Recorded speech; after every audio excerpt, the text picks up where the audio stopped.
मैं आज लोगों के सामने कुछ फैक्ट्स रखना चाहूँगा। इन फैक्ट्स को समझना बहुत ही ज़्यादा आसान है। मैं स्टार्टिंग करता हूँ 2013 से, जब मेरे फादर की डेथ हुई थी।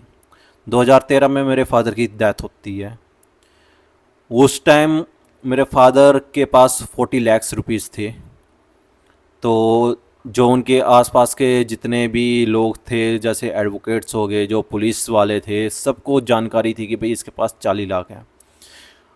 अब लोगों को पता है कि भाई मेरे साथ क्या क्या इन्होंने कार्रवाई करी हुई है, पुलिस ने, इंडियन एयरफोर्स ने, उसके बाद यहाँ के पॉलिटिशियंस ने, जो जिन्होंने इन्हें सपोर्ट किया है, उसके बाद जो कोर्ट इनके इशारों पे चलती है। तो मेरे साथ क्या क्या कार्रवाई हुई है वो आम जनता को, हर एक बंदे को पता है। तो वो इमेजिन कर सकती है कि भाई मेरे फादर के साथ क्या क्या किया होगा, जिस वजह से वो परेशान हो गए और उन्होंने सुसाइड करने की सोची। और सुसाइड बंदा कोई एक दिन में नहीं करता है कि भाई हाँ हाँ भाई मेरा तो आज मूड ख़राब है, आज मैं सुसाइड करता हूँ। तो वो एक लंबा प्रोसेस होता है जिसके दौरान बंदे को तोड़ा जाता है, मरोड़ा जाता है, और उसे दिन में कई बार बातें बताई जाती है जब वो उनके पास जाता है कि भाई सुसाइड कर ले, सुसाइड कर ले, सुसाइड कर ले। मैं क्यों बता पा रहा हूँ? क्योंकि भाई वो एडवोकेट था, जो सा सत्यदेव प्रकाश खत्री और रामपाल एडवोकेट में, जो मेरे फादर के दोस्त घनिष्ठ मित्र बने हुए थे। तो उन्होंने मेरे साथ भी ये गेम खेलने की कोशिश करी। अब यहाँ तक मुद्दा हो जाता है कि भाई 2013 से 2014 तक का जो इंटरवल है, जहाँ पे किसी भी पुलिस वाले की हिम्मत नहीं होती है कि भाई मुझे किसी भी झूठे केस में फंसा सके, मेरे साथ मार पिटाई कर सके या और कुछ कर सके। अब 2014 के जैसे जैसे एंडिंग आती है, उसके साथ ही Meenakshi Mittal GIMT Kanipla CSC department lecturer, जिसकी माँ भी वहाँ पे लगी हुई थी, जिसका भाई भी वहाँ पे लगा हुआ था, और जिसका फादर वहाँ पे अकाउंटेंट था मेरे ख्याल से। और अब पॉइंट ये आता है कि भाई ये मीनाक्षी मित्तल इंडियन एयरफोर्स के पास पहुँचती है, मैं नहीं पहुँचता हूँ। तो ये बात इंडियन एयरफोर्स कान खोल के सुन ले। अब यहाँ पे इंडियन एयरफोर्स की एंट्री हो चुकी है, 2015 आता है।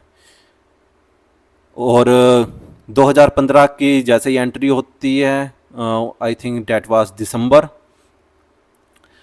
तो दिसंबर में जब मैं अपने घर का कंस्ट्रक्शन करने लग रहा होता हूँ, तो उस टाइम डीएसपी नुपुर बिश्नोई की एंट्री होती है। अब यहाँ तक इंडियन एयरफोर्स की एंट्री हो चुकी है, उसके बाद डीएसपी नुपुर यानी कि पुलिस की एंट्री हो रही है। इंडियन एयरफोर्स, अब पुलिस आई है।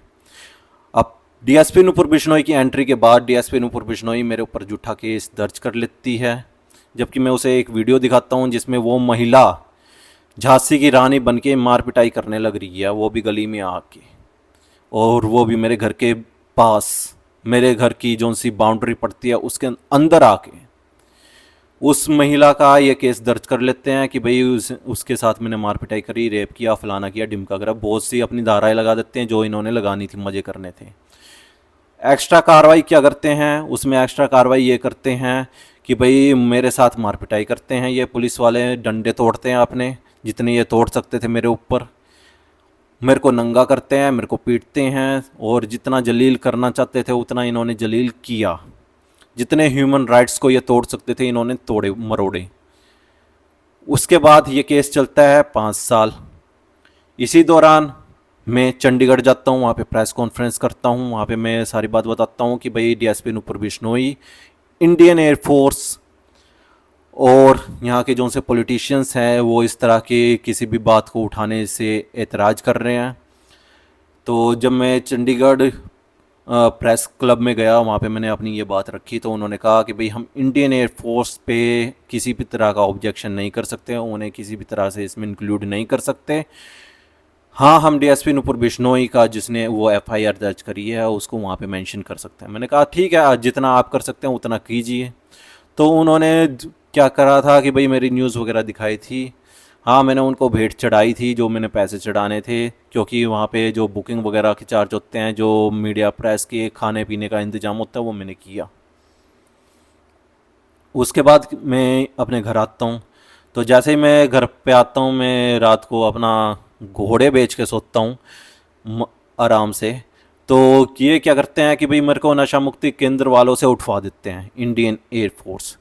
वहाँ पे अंबाला से एक डॉक्टर को भेजा जाता है, जो पागलों का डॉक्टर होता है, उससे मेरा इलाज करवाया जाता है। मुझे कुछ ऐसी मेडिसिन्स दी जाती हैं जो दिमाग की जो सी क्षमताएं होती है बंदे की सोचने की या किसी चीज़ को याद रखने की, वो सारी क्षमताओं को बिल्कुल ही वो कम कर देती थी। हर रोज़ मुझे दवाई दी जाती थी, हर रोज़ मेरे साथ मार पिटाई की जाती थी।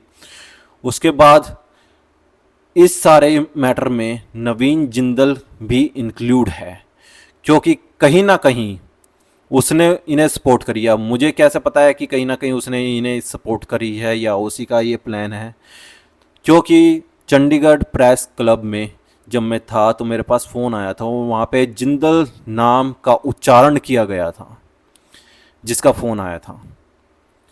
उसके बाद क्या होता है कि भाई वहाँ पे ये मेरे को 1 साल के लिए नशा मुक्ति केंद्र में रखते हैं। मेरी अच्छे तरीके से ठुकाई पिलाई जो करनी थी वो करी, ताकि मैं जो ये यहाँ के राजनीतिक लोग हैं उनके लिए एक प्यादा बन सकूं, इनके इशारे पे किसी का भी मर्डर कर सकूं, मैं किसी से भी फिरौती मांग सकूं, मैं किसी ड्रग्स वगैरह के ये काम्स वगैरह होते हैं ये कर सकूं। पर मैंने ये सब नहीं किया। हाँ, नशा मुक्ति केंद्र में खालिस्तान की एंट्री ज़रूर हुई थी। वहाँ पे एक बंदा पकड़ा गया था जो खालिस्तान के एक्टिविटीज़ में इन्वॉल्व था, तो वहाँ पे पुलिस आई थी, उसे पकड़ के गई थी। अब मैटर ये है कि हमारे देश की भारतीय वायुसेना किसी भी तरीके से अपने दिमाग का इस्तेमाल करे और ये सोचने के लिए मजबूर हो कि अगर इंडियन एयरफोर्स फाइटर जेट्स का ड्रामा करती है किसी बंदे की लोकेशन पे और उसके बाद उनकी तरफ से कोई कार्रवाई नहीं होती, ना तो उसे आतंकवादी के तौर पे पकड़ा जाता है, ना ही उसको किसी तरह का पोजीशंस मिलिट्री में दी जाती है। जब ना तो वो आतंकवादी है ना ही उसे मिलिट्री में किसी तरह की पोजीशन दी जाती है, तो कुछ जो टेररिस्ट ऑर्गेनाइजेशंस होती हैं और कुछ जैसे खालिस्तान लाइक तत्व होते हैं, तो वो उस बंदे में इंटरेस्ट लेंगे ही, और जब वो इंटरेस्ट लेंगे तो इंडियन एयरफोर्स के लिए मुश्किलें बढ़ेंगी।